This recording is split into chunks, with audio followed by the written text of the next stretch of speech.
Ya, halo Sobat Sehat, kita berjumpa lagi dalam Promkes, sebuah podcast yang disediakan oleh Dinas Kesehatan Provinsi Sulawesi Utara yang di setiap episodenya menghadirkan informasi tentang kesehatan. Nah, episode kali ini kita akan berbicara tentang satu benda atau ya boleh dikata barang ini memang ada di sekitar kita. Nah, kita tidak bisa menghindar bahwa dalam kehidupan sehari-hari, baik yang disebut orang sakit ataupun orang sehat sekalipun, membutuhkan dan bahkan juga mengkonsumsi yang namanya obat-obatan. Nah, tentu saja kalau berbicara tentang obat-obatan, ada banyak aturan-aturan yang harus diperhatikan karena obat-obatan ini merupakan sesuatu yang akan masuk ke dalam tubuh kita dan kemudian harus digunakan sesuai dengan standar yang diharuskan. Nah, untuk membahas mengenai masalah obat di siang hari ini, kita sudah mendatangkan narasumber kita, Ibu Yola Goni, Sarjana Sains dari Unit Farmasi Dinas Kesehatan Provinsi Sulawesi Utara. Selamat siang, Ibu. Selamat. Kabar hari ini? Baik. Baik ya. Nah, langsung kita ke masalahnya. Bu, ini banyak sekali untuk penggunaan obat yang beredar di masyarakat luas maupun yang ada di boleh kata layanan kesehatan, Bu ya. Orang tahu bahwa obat itu sebenarnya kalau mungkin awam bilang harus diresepkan, harus sesuai dengan aturan. Tapi kalau menurut Ibu, apakah obat ini memang harus diatur sedemikian, alasannya atau sejarahnya seperti apa? Ya, terima kasih. Kalau kita berbicara mengenai obat, memang ada aturan-aturannya. Jadi dari Undang-Undang Kesehatan juga mengatakan bahwa untuk pelayanan kefarmasian kita harus mengatur karena obat ini sebenarnya adalah racun. Jadi kalau dia dosisnya berkurang, dia akan berefek racun.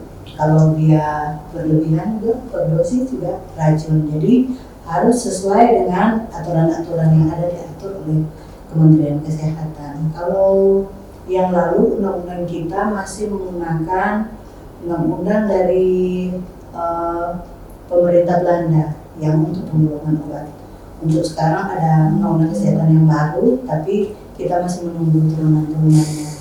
Nah, kita masih menggunakan yang aturan yang lama, yaitu penggolongan obat. Ini kan penggolongan obat ada yang obat bebas terbatas, kemudian ada obat keras, ada juga obat golongan narkotika psikotropika.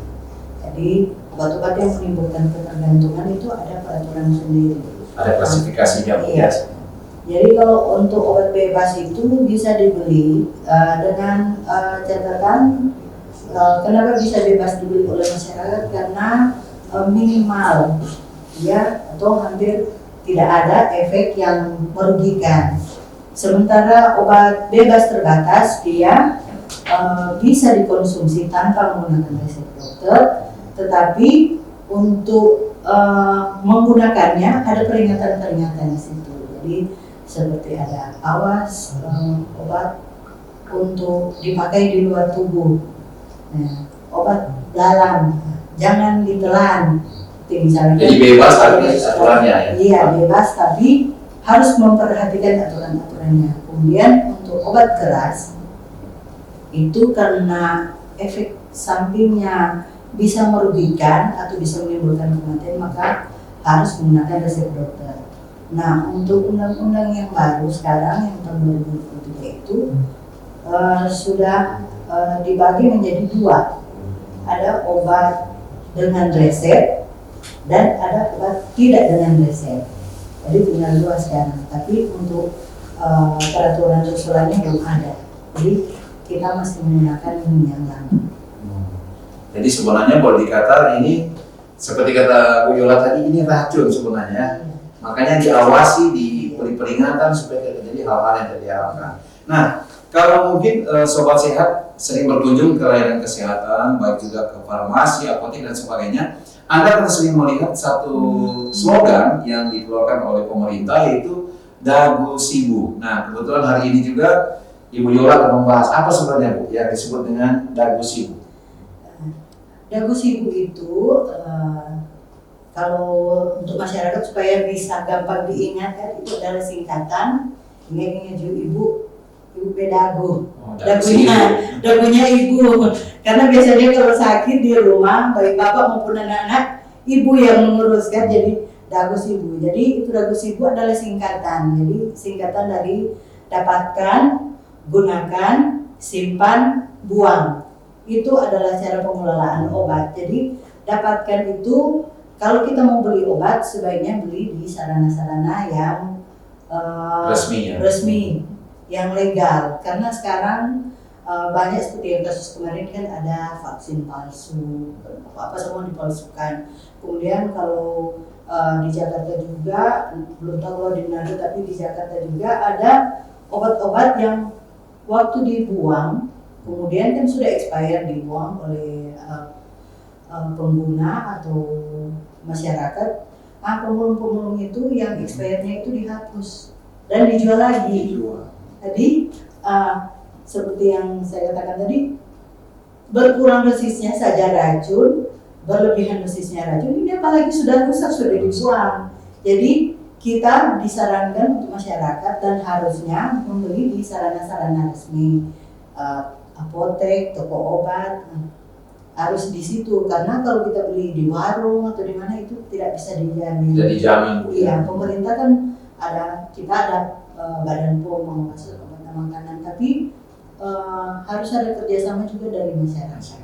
Jadi kita harus tahu bahwa untuk mendapatkan obat beli di sarana yang resmi. Kemudian menggunakan obat itu dia harus sesuai. Itu nanti untuk penggunaan itu ada yang kita sebut 5O. Nah, penggunaan obat itu harus sesuai dengan indikasi. Jadi kalau sakit panas ya kita minum obat panas. Kalau kita misalnya infeksi ya minum antibiotik. Kemudian misalnya sakit kepala, minum obat sakit kepala itu harus sesuai indikasi. Kemudian ada yang lain-lainnya juga kan, harus memperhatikan efek samping, cara penggunaan, harus juga memperhatikan dosisnya. Kemudian caranya juga jangan salah. Seperti kemarin ada kasus, ada obat yang harusnya dilarutkan di air dalam 11 air, kemudian diminum, itu obat effervescent. Karena pasiennya tidak memperhatikan, dia minum langsung obatnya seperti itu, obat tablet biasa. Iya, dia minum seperti tablet biasa, akhirnya nyangkut di kerongkongan, dia dengan air itu jadi kering, menyusut, itu hampir menimbulkan kematian karena salah penggunaan obat. Ada juga kasus yang kami temui di lapangan yang harusnya dimasukkan di dubur untuk apa? Dia minum. Supositoria dia minum. Yang seperti itu. Jadi kasus-kasus yang seperti itu ada juga. Kalau dia salep mata kemudian digunakan di kulit masih tidak terlalu. Tapi kalau salep kulit digunakan itu bisa menimbulkan kebutaan. Jadi yang seperti itu caranya jangan salah. Efek samping juga harus perhatikan efek samping. Efek samping itu biasanya tertulis di kemasan. Nah, kecuali kalau kita membeli misalnya dalam bentuk resep dokter, kan biasanya itu hanya di boxnya, cuma di kemasan boxnya. Kalau sudah tinggal listrik pun sudah tidak tertulis lagi. Tetapi biasanya untuk di sarana-sarana kesehatan yang resmi, teman-teman dari farmasi pasti akan menjelaskan itu caranya, kemudian berapa lama mau disimpan dan lain sebagainya. Atau sudah dibuat puyer, Bu ya, itu kan gabungan beberapa obat ya. Jadi itu untuk penyimpanan juga waktu sudah dibuat puyer, atau ada yang dikatakan beyond use day. Jadi kalau misalnya waktu dia di kemasan utuh, dia bisa bertahan misalnya 2 tahun. Tapi begitu keluar dari kemasannya, dia hanya bertahan 2 minggu atau 1 minggu, seperti itu. Nah, itu hanya akan dijelaskan oleh teman-teman yang ada di sarana-sarana tenaga kefarmasian. Jadi makanya disuruh ke tempat-tempat yang resmi, karena itu akan dijelaskan oleh teman-teman yang berkompetensi, Bu ya. Nah, kalau untuk si ibunya sendiri, Bu, kan Bapak tidak dapatkan. Dan penyimpanan. Nah, penyimpanan untuk obat itu kalau kita biasanya ada di kemasan. Kalau kita beli obat itu ada yang tertulis di situ simpan pada suhu 25 derajat. Ada juga obat-obat misalnya kalau vaksin harus disimpan di bawah 0 derajat. Kemudian ada juga yang 2 sampai 8 derajat. Jadi untuk penyimpanan itu harus diperhatikan.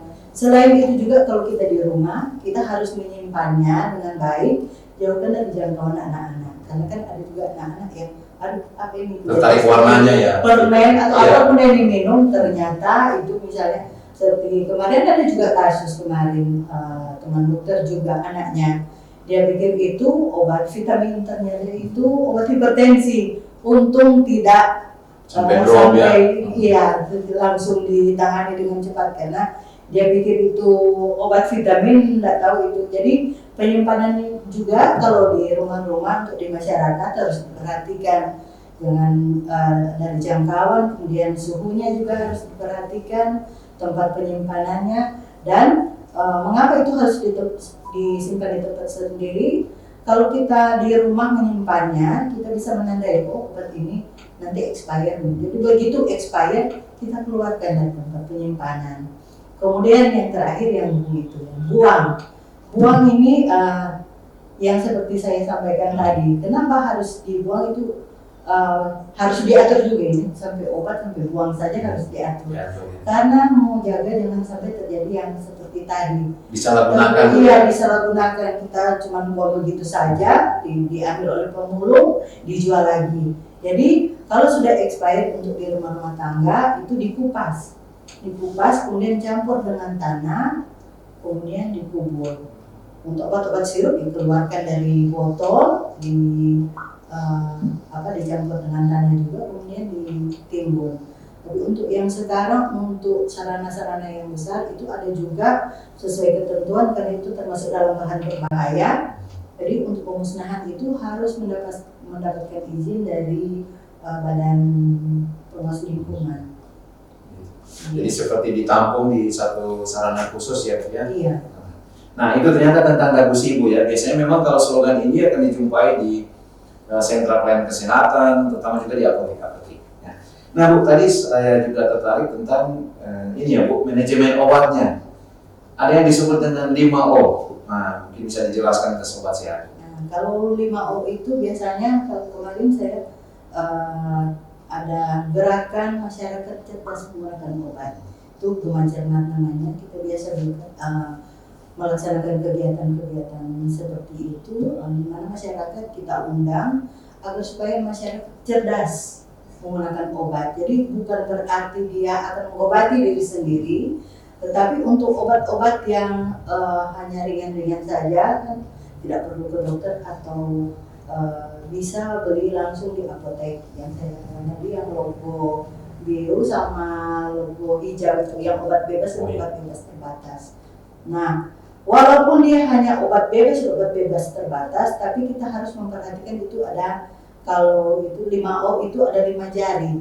Jadi ada ibu jari, ada jari telunjuk, ada jari tengah, jari manis, dan jari kelingking. Nah, ibu jari itu kita ambil I-nya, indikasi. Jadi harus sesuai indikasi. Jadi kalau kita indikasinya obat panas, kita beli obat panas. Kemudian ada batuk beringus, kita beli juga obat batuk beringus. Biasanya itu obat panas, obat batuk beringus itu biasanya ada paracetamol di situ. Indikasi kita obat panas, batuk beringus, kita harus perhatikan di obat yang misalnya kita beli itu, misalnya obat-obat yang di apotek itu yang bisa dibeli tanpa resep dokter. Indikasinya itu harus kita lihat kalau dia panas kemudian ada flu, ada batuk, biasanya ada dua, ada paracetamol sendiri. Jadi kalau kita indikasi panas, beli paracetamol. Kemudian flu batuk ada juga paracetamol situ. Jadi bisa terjadi kelebihan dosis dengan indikasi. Itu kemudian itu yang ibu jari, indikasi. Iya, I-nya. Kemudian telunjuk. Telunjuk itu harus baca petunjuk. Nah, jadi petunjuk yang tertera di obat itu. Jadi misalnya ini minum hanya sekali sehari, minumnya hanya pagi, minumnya hanya malam, minumnya 3 kali sehari. Karena ada juga obat-obat yang 3 kali sehari, ada juga yang 1 kali minum 3. Jadi bisa jadi kalau kita kita Tidak teliti, tidak teliti, bisa terjadi kesalahan minum obat kan, jadi harus baca petunjuk. Jadi kalau di obat pun tidak selamanya 1 kali 3 itu sama dengan 3 kali 1. Iya, karena 1 kali 3 dan 3 kali 1 itu beda. Beda, ya. Kalau 1 kali 3 itu biasanya itu virologi itu yang aciklofir misalnya. Nah, yang kalau biasa-biasa kita minum itu 3 kali 1. Iya. Kan? Kemudian jari tengah itu caranya jangan salah. Itu yang saya sampaikan tadi, kalau caranya jangan salah itu kalau misalnya harus obat luar oleskan di kulit. Kemudian ada juga aturan-aturan, misalnya cara meneteskan obat mata bagaimana, cara meneteskan obat telinga bagaimana. Ada petunjuk-petunjuk seperti itu. Jadi cara kita minum juga jangan salah. Kemudian jari manis itu sesuai dosis. Jadi itu isnya itu sesuai dosis. Jadi kalau kita beli obat kemudian biasanya ada pasien-pasien yang dosisnya sudah ditetapkan oleh dokter, misalnya minum itu sekali sehari, minum tidak sembuh, kita mendosiskan diri sendiri tapi minum 2. Nah, akan terjadi kelebihan dosis seperti itu. Jadi kalau dosisnya sudah disampaikan dokter, misalnya 3 kali 1 minum 3 kali 1. Nanti kalau tidak sembuh, biasanya dokter bilang kalau tidak sembuh kembali lagi. Karena ada juga golongan-golongan obat yang diberikan dokter masih berupa diagnosis. Nah, nanti kan dia ternyata tidak sembuh. Berarti penyakitnya mungkin seperti ini, ya bisa lanjut. Misalnya tambah penunjang, periksa laboratorium, seperti itu. Jadi kalau dosisnya sudah disampaikan atau yang tertera di kemasan dosisnya hanya 3 kali 1, minum saja 3 kali 1. Jangan kita mengambil dosis sendiri. Atau misalnya Bu begini ya, 2 kali 1, paginya dia lupa, malamnya dia minum 2. Iya, tidak bisa ya Bu? Tidak bisa seperti itu. Karena kalau obat kan formulasinya itu ada waktu paruh, yang namanya itu dia di peredaran darah itu sudah dihitung semuanya. Jadi kalau dia misalnya itu bisa berakibat kan itu obat racun, jadi tidak boleh sembarangan, itu merupakan berbahaya. Kemudian untuk yang terakhir, yang dari 5 itu jari terakhir, jari kelingking. Nah itu ingat yang innya itu efek samping. Jadi kita harus waspada juga efek samping, karena ada obat tertentu juga yang tidak bisa menimbulkan reaksi alergi, misalnya antibiotik. Kalau antibiotik ada beberapa pasien juga yang dia tidak bisa merespon antibiotik, itu bisa mengakibatkan sindrom Steve Johnson, itu sangat bisa menimbulkan kematian. Kulit juga. Iya, kalau sindrom Steve Johnson yang ada juga beberapa kasus yang sampai menimbulkan kematian karena melepuhkan semua kulitnya. Jadi kita juga harus waspada begitu ada biasanya kalau di rumah sakit atau sarana-sarana kesehatan sebelum memberikan antibiotik, misalnya dokter atau itu bisa biasanya tanya apakah alergi dengan obat ini, sudah pernah minum itu yang antibiotik. Juga ada obat-obat yang lain kayak obat hipertensi captopril, efek sampingnya bisa menimbulkan batuk. Jadi kalau misalnya ada efek samping yang tidak yang tidak sesuai dengan kondisi tubuh kita bisa kembali ke dokter, sampaikan ya ke pemberi resepnya, resep bahwa ini saya tidak bisa, atau biasanya kalau di obat-obat bebas dan obat bebas terbatas di kemasannya bisa menimbulkan mual muntah dan lain sebagainya. Ternyata kalau bicara obat memang banyak Bu ya yang harus perhatikan, karena ujungnya seperti kata Ibu tadi, semuanya itu supaya mencegah jangan sampai ini mengakibatkan hal yang buruk terhadap tubuh ya penggunanya. Nah, Bu, mungkin ini satu pertanyaan yang sering kali banyak beredar di masyarakat. Banyak masyarakat kan semakin pintar dengan menggunakan sarana medsos atau dengan menggunakan googling ya untuk mencari tahu efek dari obat. Nah, seringkali mereka mencari efeknya. Contohnya ada obat-obat yang sebenarnya peruntukannya untuk alergi contoh, tapi efeknya menidurkan. Nah mereka caranya menidurkannya itu.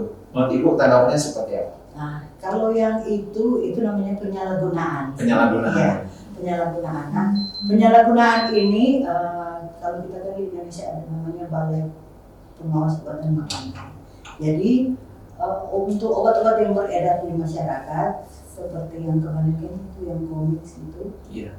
kan awalnya Obat atau cair. Ya? iya bisa dibeli bebas oleh masyarakat.